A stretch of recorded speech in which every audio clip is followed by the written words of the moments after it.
Hello friends, আশা করি সবাই ভালো আছেন। জেনারেল নলেজ অফ টেক্সটাইল চ্যানেলের পক্ষ থেকে আপনাকে স্বাগতম। বন্ধু, আজকে আমরা আলোচনা করব হলো ফিস ফিনিশিং নিয়ে। মূল আলোচনা যাওয়ার আগে আপনি যদি চ্যানেল নতুন হয়ে থাকেন চ্যানেলকে সাবস্ক্রাইব করবেন, আর যারা অলরেডি সাবস্ক্রাইব করেছেন তাদেরকে অসংখ্য ধন্যবাদ। তো বন্ধু, ফিস ফিনিশ নিয়ে ভিডিওটা অনেক বড় হবে, ওই জন্য আমি ভিডিওটাকে দুই ভাগে ভাগ করব। পার্ট 1-এ আমরা আলোচনা করব হলো ফিস ফিনিশের বেসিক দিকগুলো নিয়ে, অর্থাৎ থিওরিটিক্যাল যেসব নলেজ আমাদেরকে অবশ্যই জানতে হবে ওগুলো নিয়ে আমরা পার্ট 1-এ আলোচনা করব। এবং পার্ট 2-তে আমরা আলোচনা করব হলো প্র্যাকটিক্যাল নলেজগুলো, অর্থাৎ কি কি টেকনিক্যাল নলেজ আছে, কি কি টেকনিক্যাল ডাটা আমরা মেনটেন করতে হয় ডাটাগুলো নিয়ে, এবং বিভিন্ন পার্টস নিয়ে, এবং প্র্যাকটিক্যালি কীভাবে ফিনিশ মেশিন কাজ করে ওগুলো আমরা দ্বিতীয় অর্থাৎ পার্ট 2-তে দেখাবো। চলুন তাহলে আমরা পার্ট 1 শুরু করি, যেখানে আমরা পিসের জেনারেল নলেজগুলো অর্থাৎ কমন নলেজগুলো আমরা শেয়ার করব। চলুন তাহলে বন্ধু আমরা মূল আলোচনায় ফিরে যাই।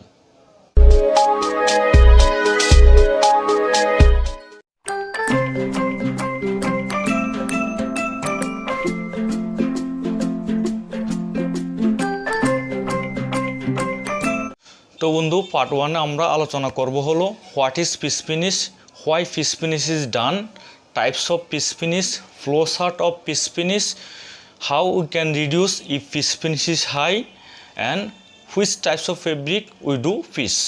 তো এইসব বিষয় নিয়ে আমরা পার্ট 1-এ ডিটেলস আলোচনা করব। চলুন তাহলে আমরা একটা একটা করি, প্রত্যেকটা বিষয় নিয়ে আলোচনা শুরু করি। তো আমাদের ফার্স্ট কোয়েশ্চন হলো হোয়াট ইজ ফিস ফিনিশ, অর্থাৎ ফিস ফিনিশ বলতে আমরা কি বুঝি। ফিস ফিনিশ হলো একটা মেকানিক্যাল ফিনিশ। এখানে কিছু কার্বন ফাইবারের উপর দিয়ে ফেব্রিকের ফ্রন্ট সাইডটা চালনা করা হয়।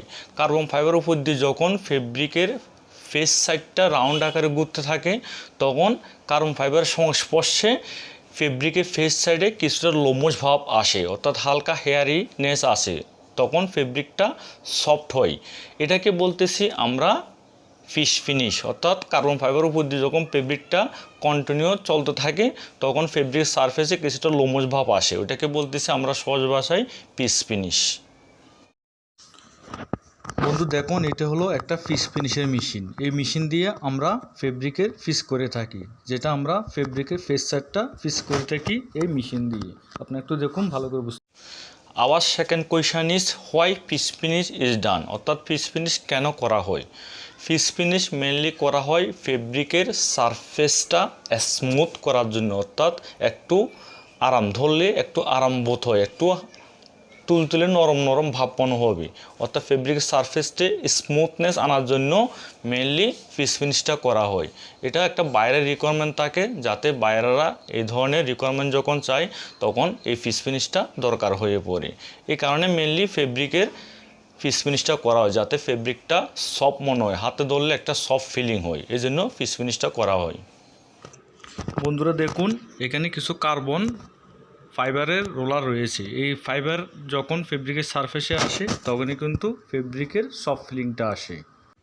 পিস করার পরে বন্ধুরা দেখুন, ফেব্রিকের সারফেসে এই ধরনের আকৃতি দেখা যায়, যেখানে একটা লোমশ ভাব দেখা যাচ্ছে। এই কারণে ফেব্রিকের সফট ফিলিংটা আমরা পেয়ে থাকি লোমশ ভাবের জন্য। 3 নম্বর কোয়েশ্চেন হলো টাইপস অফ পিস। পিসের কোয়ালিটির উপর ডিপেন্ড করে পিসকে আমরা 4 ভাগে ভাগ করতে পারি। একটা হলো মাইক্রো পিস, 2 নম্বর হলো লাইট পিস, 3 নম্বর হলো মিডিয়াম পিস, 4 নম্বর হলো হেভি পিস। মাইক্রো পিস বলতেছে আমরা একদম হালকা ফ্রেম পিসটাকে বলতেছে মাইক্রো পিস, এটাকে আবার কার্বন পিসও বলা হয়। 2 নম্বরটা লাইট পিস, যেটা মাইক্রো পিস থেকে একটু ফ্রেম বেশি হবে, এটাকে বলতেছে আমরা লাইট পিস। মিডিয়াম পিস হলো যেটা লাইট পিস থেকে আর একটু বেশি পিস হবে, ওটাকে বলতেছি আমরা মিডিয়াম পিস। এবং হেভি পিস তো আমরা বুঝতেছি, যেটা সবগুলোর চেয়ে একটু বেশি ফ্রেম পিস হবে, ওটাকে আমরা হেভি পিস বলতেছি। এটা অনেকাংশে আবার ব্রাশের মতোই মনে হবে, মানে ব্রাশ করলে ফেব্রিক যেরকম হবে ওই আকৃতিতে চলে আসবে, এটাকে বলতেছি আমরা হেভি পিস। এখন আমরা আলোচনা করব হলো ফ্লো চার্ট অফ পিস, অর্থাৎ পিস করার জন্য আমরা কি কি ফ্লো চার্ট মেনটেন করি। এটা ফ্যাক্টরি থেকে ফ্যাক্টরি বিভিন্ন ধরনের ফ্লো চার্ট মেনটেন করি। এটা ডিপেন্ড করবে বায়ারের রিকোয়ারমেন্ট এবং যে কোম্পানিতে যে ফ্যাক্টরি যেভাবে ফ্লো চার্টটা ফলো করে। তবে প্রথমে আমি আলোচনা করব general flow chart. General flow চার্টটা যদি আমরা আলোচনা করি তাহলে প্রথম হলো গ্রে ফেব্রিক। গ্রে ফেব্রিক থেকে আমরা ডিসাইজিং হবে, ডিসাইজিং পরে ব্লিচিং হবে, ব্লিচিংয়ের পরে পিস হবে, পিসের পরে ডাইং হবে, ডাইংয়ের পরে ফিনিশিং হবে, রোলিং হবে, ডেলিভারি যাবে। এটা হলো general flow chart of piece. এখন আমরা আলোচনা করব আরও কয়েকটা ফ্লো চার্ট যেটা বিভিন্ন ফ্যাক্টরিতে ফলো করে এবং এগুলা বিভিন্ন ডিফিকাল্টিস থাকে। এই ডিফিকাল্টিস নিয়ে আমরা আলোচনা করব। তাহলে জেনারেলের সাথে যদি আমরা অন্যগুলো কল্পনা করি, জেনারেলটা হলো প্রথম গ্রে ফেব্রিক স্কোয়ারিং বা ব্লিচিং হয়ে মেশিন থেকে ফেব্রিক নেমে যাবে, নেমে যাওয়ার পরে এটা আবার ফিনিশিং গিয়ে ফেব্রিক প্রথমে শুকানো ড্রাই করা হবে, ড্রাই করার পরে এটাকে পিস করা হবে, পিস করার পরে আবার এটা ডাইং মেশিনে এসে ডাইং হবে, এরপর ফিনিশিং হবে এবং ডেলিভারি যাবে।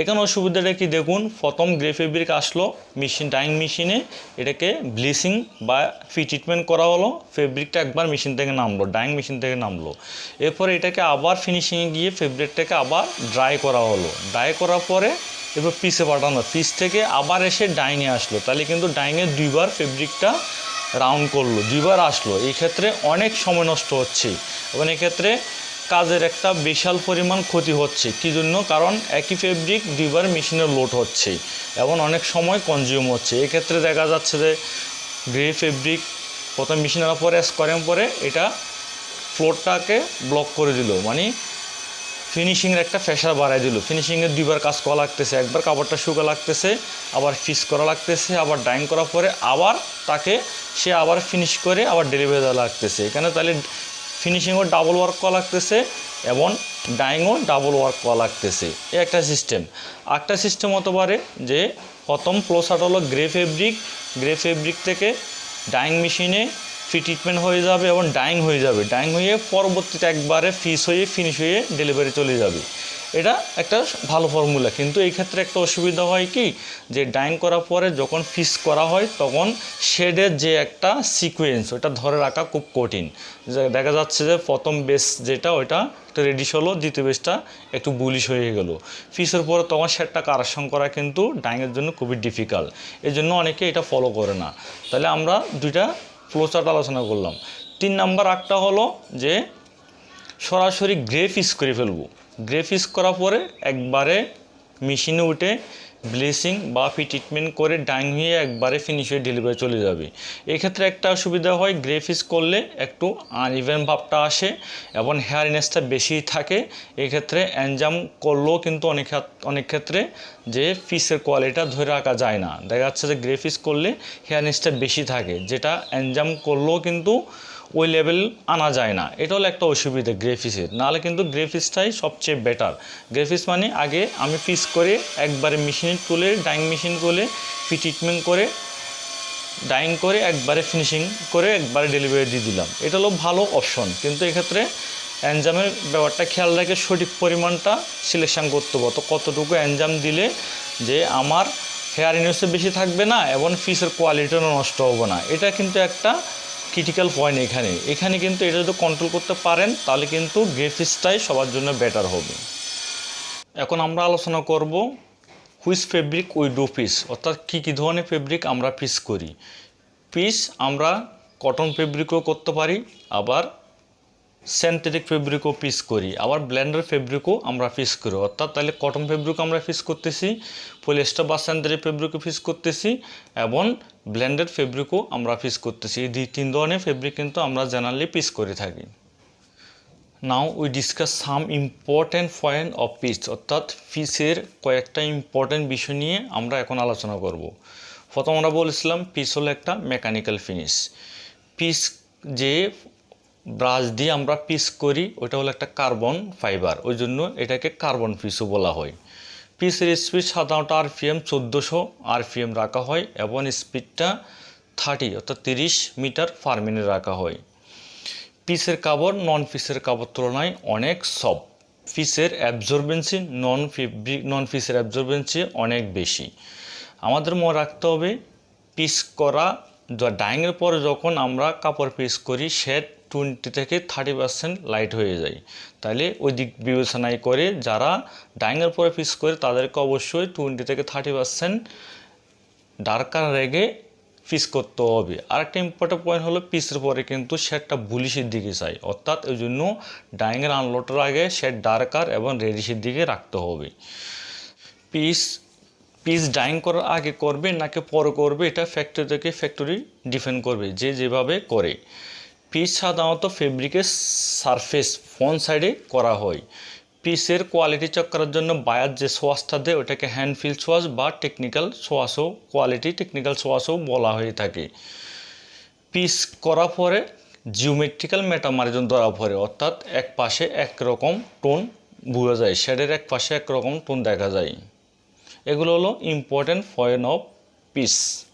এখন আমরা আলোচনা করব হলো ফল্টস অফ পিস, অর্থাৎ পিসে কী কী ধরনের ফল্ট হয়, কী ধরনের ত্রুটি হয়। প্রথম ত্রুটি হলো যে হেভি পিস হয়ে যাওয়া, আমার যতটুকু রিকোয়ারমেন্ট তার চেয়ে বেশি পিস হয়ে যাওয়া। দ্বিতীয় ফল্ট হলো আনইভেন পিস, যে কিছু জায়গায় পিস হলো কিছু জায়গায় পিস হলো না, এটাকে বলতেছি আমরা আনইভেন পিস। 3 নম্বর হলো লাইন মার্ক, পিসের একটা মার্ক পড়ে যায়, লম্বা লম্বা মার্ক পড়ে যায়, এটাকে বলতেছি আমরা লাইন মার্ক অফ পিস। আরেকটা হলো ফেব্রিক হোল হয়ে যাওয়া, যদি হেভি পিস করা হয় মাঝে মাঝে দেখা যাচ্ছে যে ফেব্রিক বিভিন্ন জায়গায় হোল হয়ে যাচ্ছে। আরেকটা জিনিস হলো ফেব্রিকে অনেকগুলো রোল থাকে। একটা ফেব্রিক যখন 1000 টন বা 100 কেজির বা 1 টন একটা ফেব্রিক যখন কন্টিনিউয়াসলি পিস হতে থাকে তখন বিভিন্ন জয়েন্ট কিন্তু থাকে, বিভিন্ন রোলারের মাথা জয়েন্ট থাকে। এই জয়েন্টগুলো যখন পিসের টেনশনে টান খেয়ে যায় জয়েন্টগুলো কিন্তু সুইংটা আলগা হয়ে যায়। এক্ষেত্রে আমাদেরকে মনে রাখতে হবে যদি ডাইংয়ের আগে পিস করা হয়, অর্থাৎ ব্লিচিং করার পরে যখন পিস হলো যখন আবার ডাইং মেশিনে যাবে তখন আমাদের খেয়াল রাখতে হবে এই জয়েন্টগুলো যাতে আবার সুইং করে ডাইং মেশিনে তোলা হয়, নাহলে কিন্তু জয়েন্টটা যখন আলগা হয়ে যাবে পিসের টানে যখন আলগা হয়ে যাবে ডাইং মেশিনে যে কোনো সময় ফেব্রিক ছিঁড়ে যেতে পারে, তখন কিন্তু কাভারে আনইভেন চলে আসতে পারে। এগুলো হলো বিভিন্ন ফল্ট অফ পিস ফিনিশ। এখন পিস ফিনিশের আমরা গুরুত্বপূর্ণ একটা পয়েন্ট নিয়ে আলোচনা করব। ধরুন পিস যতটুকু দরকার তার চেয়ে বেশি পিস হয়ে গেল, এখন আমরা কি করব? এ কাভারকে নষ্ট করে ফেলবো? না, এটারে কিন্তু উপায় আছে। যদি লাইট পিস হয় আমি দ্বিতীয়বার পিস করে হেভি পিস বানাতে পারি, কিন্তু যদি হেভি পিস হয়ে যায় ওটাকে আমরা কিভাবে কম পিস করব, কিভাবে রিডিউস করব, এটার জন্য আমরা 3টে টেকনিক অ্যাপ্লাই করতে পারি। প্রথম টেকনিক হলো ফেব্রিকটাকে আবার মাস্টারাইজ করে নিতে হবে। 2 নাম্বার হলো আবার ডাইং মেশিনে তুলে ফেব্রিকটাকে এনজাম করে নিতে হবে। এনজাম করলে ওই হেভি পিসটা কিছুটা কমবে। যদি হেভি পিস এনজাম করার পরও না যায় তাহলে 3 নম্বর অপশন আমাদের যেতে হবে। 3 নম্বর অপশন হলো ফেব্রিকটাকে আবার সিঞ্জিং করে নিতে হবে। সিঞ্জিং করলে উপরে যে লোমশ ভাবটা, হেভি পিসের যে লোমশ ভাবটা এটা কেটে যাবে। এই 3টে উপায়ে আমরা হেভি পিসটাকে কমাতে পারি। তো বন্ধু, এতক্ষণ আমরা পিস ফিনিশের বিভিন্ন থিওরিটিক্যাল নলেজ নিয়ে শেয়ার করলাম এবং বুঝলাম। আমরা আশা করব এই পিস ফিনিশের যে থিওরিটিক্যাল নলেজগুলো আপনাদের সাথে শেয়ার করলাম এটা আপনার প্র্যাকটিক্যাল ফিল্ডে কাজে লাগবে। সেকেন্ড ভিডিওতে অর্থাৎ পিস ফিনিশের পার্ট 2তে আমরা কিন্তু টেকনিক্যাল নলেজগুলো নিয়ে শেয়ার করব, অর্থাৎ কী কী প্যারামিটার আমাদেরকে ফলো করতে হয়, কী কী টেকনিক্যাল পয়েন্ট আছে এবং প্র্যাকটিক্যালি কীভাবে একটা পিস ফিনিশ রান করে ওইটা আমরা প্র্যাকটিক্যালি এবং ভিডিও সহকারে দেখা দেবো। তো বন্ধু, আজকে আর নয়, আমার এই ভিডিওটা আপনার ভালো লাগলে অবশ্যই লাইক, শেয়ার এবং কমেন্ট করবেন। Thank you.